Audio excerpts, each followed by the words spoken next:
एकाहून पुढच्याकडेच आहे। मंडळी, एका पेनड्राईव्हनं महाराष्ट्राच्या राजकारणात आणि प्रशासनात प्रचंड खळबळ उडाली आहे। ज्या पेनड्राईव्हमध्ये व्यवस्थेतल्या 72 लोकांचा बिभत्स चेहरा कैद झाल्याचा दावा आहे। एका बाजूने आरोप होतोय की महाराष्ट्रातले मंत्री, आमदार आणि उच्चपदस्थ अधिकाऱ्यांचं हनी ट्रॅप झालंय, म्हणजे सुंदरीच्या जाळ्यात अडकवून त्यांना ब्लॅकमेल केलं गेलंय। दुसऱ्या बाजूला आरोप होतोय अधिकाऱ्यांचा वापर करून महिलांचं शोषण झालंय। यात खरं कोण, खोटं कोण हे तपासातून समोर येईल, पण या प्रकरणानं इथल्या व्यवस्थेची उरल्या सुरल्या इब्रतीची लखतर मात्र वेशीला टांगली गेली आहे हे नक्की। यात नेमक्या किती महिला आहेत हे अजून समोर आलेलं नाही, हे रॅकेट किती मोठं अजून कळलेलं नाहीये। पण तक्रारीनुसार इथं एकानं शरीर भोगलंय तर दुसऱ्यानं पैसा उकळलाय। दोघेही म्हणतायत आम्ही पीडित आहोत, पण नाही, पीडित हे दोघं नाही आहेत, पीडित हा महाराष्ट्र आहे, तुम्ही आम्ही आहोत। कारण शरीराच्या बदल्यात दिला गेलेला पैसा फेवर या महाराष्ट्राचा आहे। सरकारी कामं करून घेण्यासाठी नेते आणि अधिकाऱ्यांना महिलांचं आमिष दिलं गेल्याचं कळतंय। अधिकारी नेत्यांना महिला पुरून व्यवस्थेचे किती आणि कसे लचके तोडले गेले हे समोर येणं गरजेचं आहे। लचके तोडणाऱ्या गिधाडांचे चेहरे या महाराष्ट्राच्या समोर येणं गरजेचं आहे। या सगळ्या प्रकरणातून अनेक गंभीर सवाल निर्माण झाले। तुम्हीच सांगा, ज्या मंत्र्यांना, आमदारांना आणि अधिकाऱ्यांना भेटायला चक्रा मारून मारून सामान्य माणसाचे पाय मोडतात, त्या अशा सुंदरांच्या हाताला असे अलगद कसे काय लागतात, त्यांच्या जाळ्यात असे अलगद कसे काय अडकतात? जे लोक सौंदर्याला भाळून वाटेल ते करू शकतात, त्यांना सत्तेच्या जबाबदार पदावर बसण्याचा खरंच अधिकार आहे का हो? त्यांना घरी बसण्याची धमक दाखवली जाणार आहे का? महिलांना हाताशी धरून व्यवस्थेला बटीक बनवणारे हे हात नेमके कुणाचे आहेत हे समोर येणार आहे का? या रॅकेटला पाठबळ कुणाचं आहे हे महाराष्ट्राला कधी कळणार आहे का? एकमेकांना संपवण्यासाठी महिलांचा वापर केला जातोय का? आपलं राजकारण खरंच इतक्या खालच्या पातळीवर गेलंय का? पैशांसाठी कुठल्याही थराला जाण्याची मानसिकता या सगळ्यातून समोर आली आहे का? प्रश्न अनेक आहेत आणि या सगळ्या प्रश्नांची चर्चा होणं गरजेचं आहे। महाराष्ट्राच्या समोर याचं वास्तव येणं गरजेचं आहे। म्हणूनच पटोलेंच्या पेन ड्राईव्हमुळे महाराष्ट्रात भूकंप। हनी ट्रॅपच्या जाळ्यात तब्बल 72 अधिकारी आणि मंत्रीही। अधिकारी नेत्यांना ब्लॅकमेल केल्याचा आरोप। विरोधकांच्या आरोपांनी एकच खळबळ। काँग्रेसचे नेते आणि माजी प्रदेशाध्यक्ष नाना पटोलेंनी विधानसभेत पेन ड्राईव्ह बॉम्ब फोडला। ज्या पेन ड्राईव्ह बॉम्बनं महाराष्ट्रातल्या काही मंत्री, आमदार आणि उच्च पदस्थ अधिकाऱ्यांना घाम फुटलाय। कारण हनी ट्रॅपमध्ये अडकलेले मंत्री, अधिकाऱ्यांचे व्हिडिओ या पेन ड्राईव्हमध्ये असल्याचा दावा पटोलेंनी केलाय।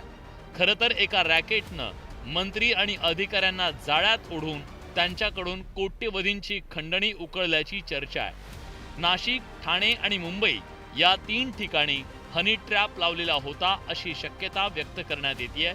नाना पटोलेंच्या या आरोपाने महाराष्ट्राचं राजकारण आणि प्रशासनात एकच खळबळ उडाली आहे। मला कोणाचं चरित्र करा, माझ्याजवळ अध्यक्ष महाराज, माझ्याजवळ पेन ड्राईव्ह पण आहे, मला ते दाखवायचं नाही आहे, तो विषय नाही आहे अध्यक्ष महाराज, मला कोणाचं चरित्रहरण करायचं नाही आहे।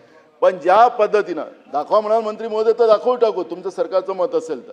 पण अध्यक्ष महाराज, एवढ्या गंभीर प्रश्नामध्ये सरकार साधं निवेदन करायला तयार नाही अध्यक्ष महाराज।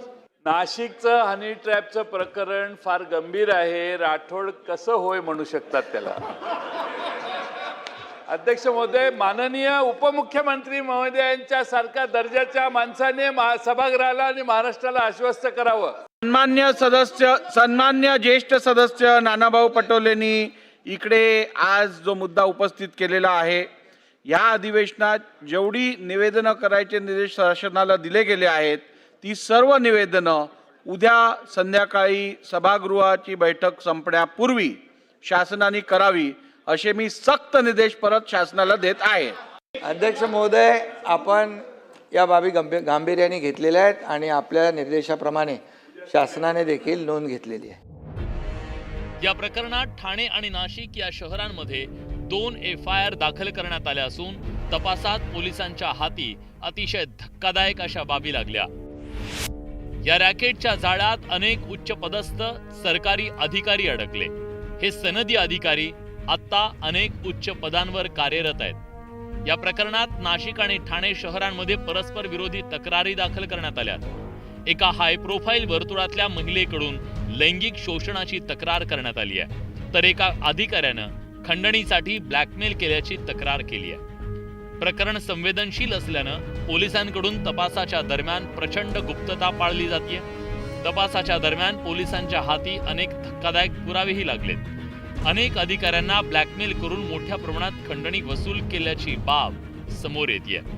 महाराष्ट्रातील एक विद्यमान आणि एक माजी मंत्री देखील अडकल्याची शक्यता आहे। राज्यातल्या प्रमुख राजकीय पक्षांचे नेतेही अडकल्याची माहिती समोर येते। नाशिक शहरातील मध्यवर्ती भागातल्या पंचतारांकित हॉटेलमध्ये हे सगळं घडल्याचं कळतंय। हॉटेलचा मालक हा अत्यंत प्रतिष्ठित आणि हाय प्रोफाईल व्यक्ती असल्यानं प्रचंड गुप्तता पाळली जाते। या सगळ्या प्रकरणामध्ये ज्या अधिकाऱ्यांनी सुरुवातीला तक्रारी केल्या त्या अधिकाऱ्यांनी देखील आपल्या तक्रारी, आपले व्हिडिओ या व्यक्तीकडे असल्यामुळे मागे घ्यायला सुरुवात केली। या प्रकरणामध्ये 1-2 नव्हे तर राज्यातले तब्बल 70हून अधिक महसूल अधिकारी अडकले गेलेले आहे। त्यामुळे या सगळ्या प्रकरणाचं गांभीर्य ओळखून प्रशासनाने आणि सरकारने आता या सगळ्या प्रकरणाची गोपनीय चौकशी सुरू केली आहे। या प्रकरणाचा तपास करताना ओळख सार्वजनिक करू नये असं तक्रारदाराचं मत असल्यानं अधिकाऱ्यांची नावं गोपनीय ठेवून अशा प्रकरणाचा तपास केला जात असल्याची माहिती सूत्रांनी दिली आहे। तर नाना पटोलेंनी मात्र पोलीस तपासावर आणि सरकारच्या भूमिकेवर प्रश्नचिन्ह निर्माण केलंय। एक बात की मुझे अभी मालूमात मिली कि कुछ पुलिस अधिकारियों के माध्यम से नासिक हो, ठाणे हो, मंत्रालय में हो, जो सीसीटीवी फुटेजेस थे वो सब अब उसको गायब करने का काम भी शुरू हो चुका है।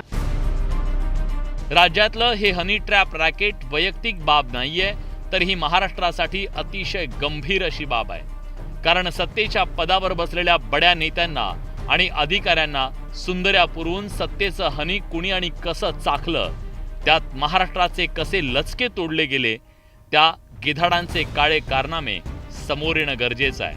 Bureau report, news 18 Lokmat.